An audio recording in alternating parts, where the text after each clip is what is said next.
英語聞き流し10分間、名作リスニング、英語テキストと MP3 ダウンロード、その他の物語は、ホームページよりご利用いただけます。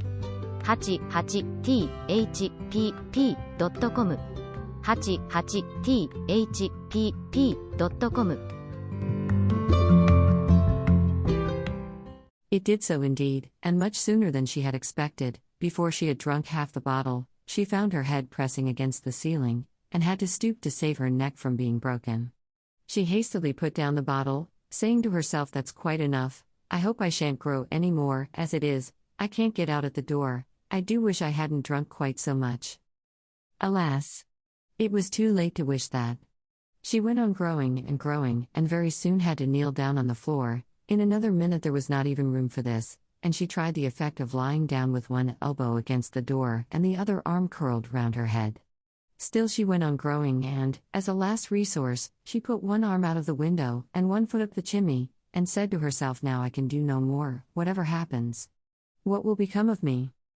Luckily for Alice, the little magic bottle had now had its full effect and she grew no larger. Still it was very uncomfortable and, as there seemed to be no sort of chance of her ever getting out of the room again, no wonder she felt unhappy. It was much pleasanter at home, thought poor Alice, when one wasn't always growing larger and smaller, and being ordered about by mice and rabbits.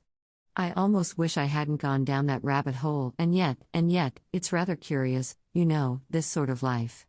I do wonder what can have happened to me. When I used to read fairy tales, I fancied that kind of thing never happened, and now here I am in the middle of one. There ought to be a book written about me, that there ought.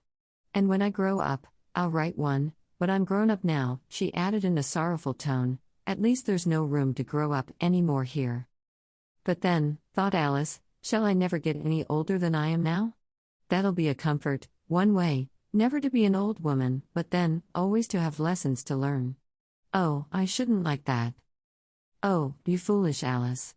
She answered herself. How can you learn lessons in here? Why, there's hardly room for you, and no room at all for any lesson books. And so she went on, taking first one side and then the other, and making quite a conversation of it altogether, but after a few minutes she heard a voice outside, and stopped to listen. "Marianne. Marianne," said the voice. "Fetch me my gloves this moment." Then came a little pattering of feet on the stairs. Alice knew it was the rabbit coming to look for her, and she trembled till she shook the house, quite forgetting that she was now about 1,000 times as large as the rabbit, and had no reason to be afraid of it.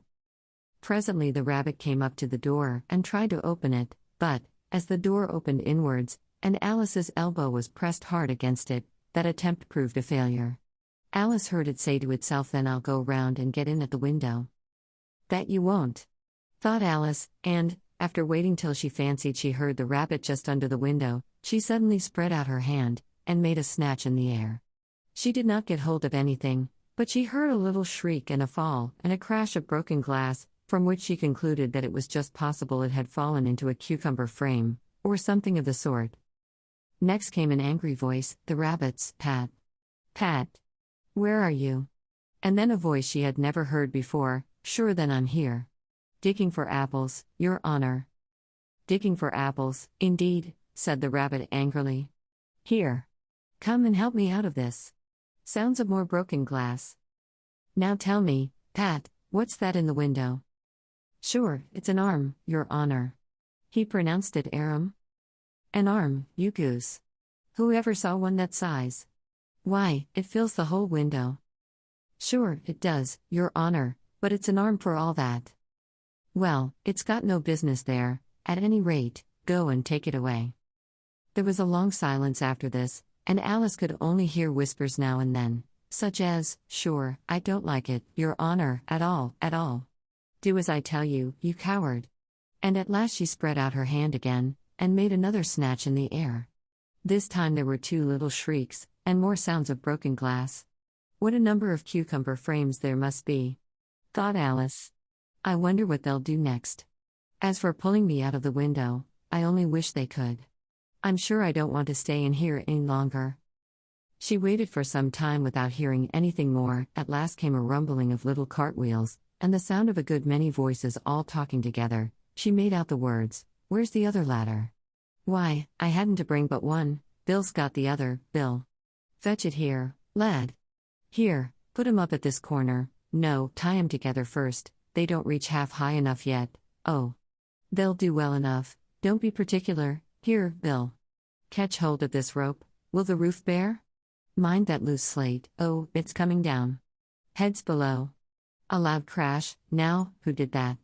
It was Bill, I fancy, who's to go down the chimney? Nay, I shan't. You do it. That I won't, then. Bill's to go down, here, Bill. The master says you're to go down the chimney. Oh. So Bill's got to come down the chimney, has he? Said Alice to herself. Shy, they seem to put everything upon Bill. I wouldn't be in Bill's place for a good deal, this fireplace is narrow, to be sure, but I think I can kick a little.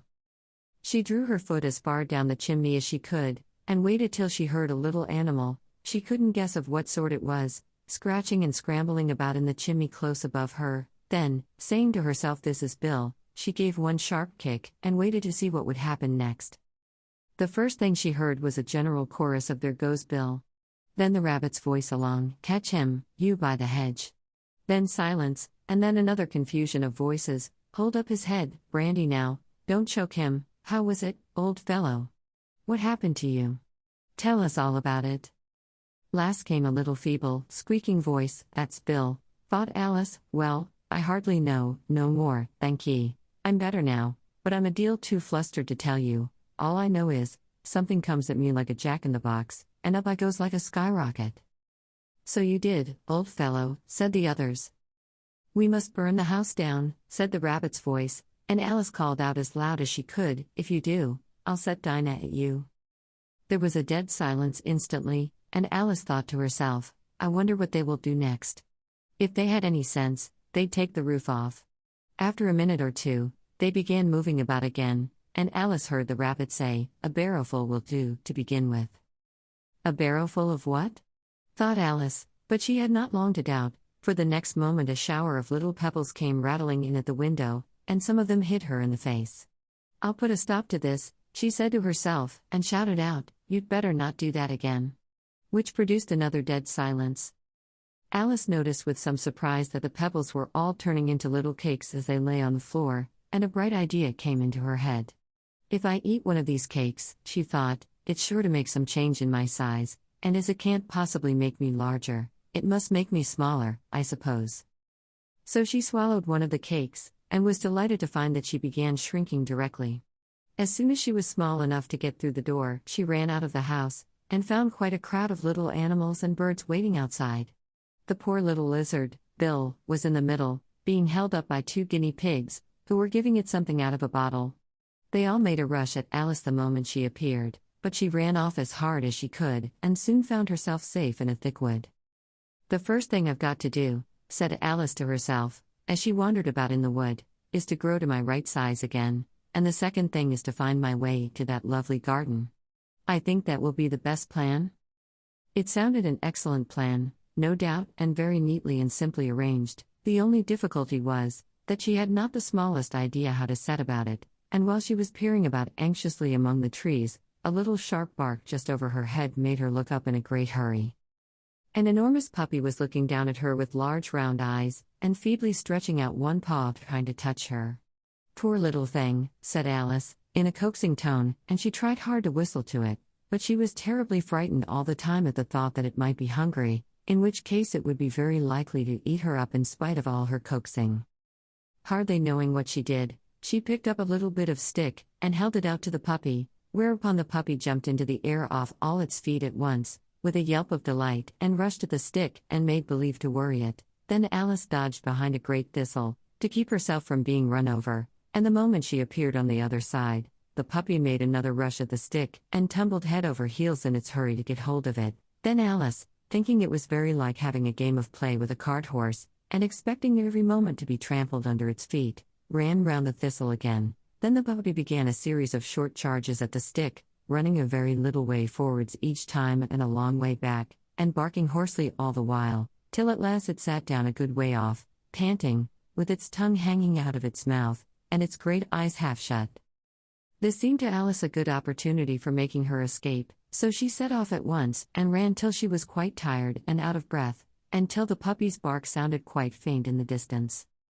"And yet what a dear little puppy it was," said Alice, as she leant against a buttercup to rest herself and fanned herself with one of the leaves. "I should have liked teaching it tricks very much, if I'd only been the right size to do it. Oh dear. I'd nearly forgotten that I've got to grow up again. Let me see, how is it to be managed? I suppose I ought to eat or drink something or other, but the great question is, what?" The great question certainly was, what?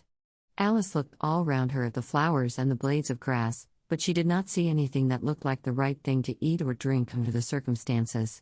There was a large mushroom growing near her, about the same height as herself, and when she had looked under it, and on both sides of it, and behind it, it occurred to her that she might as well look and see what was on the top of it. She stretched herself up on tiptoe and peeped over the edge of the mushroom, and her eyes immediately met those of a large blue caterpillar, that was sitting on the top with its arms folded, quietly smoking a long hookah, and taking not the smallest notice of her or of anything else. 英語聞き流し10分間、名作リスニング。英語テキストと MP3 ダウンロード、その他の物語は、ホームページよりご利用いただけます。88thpp.com 88thpp.com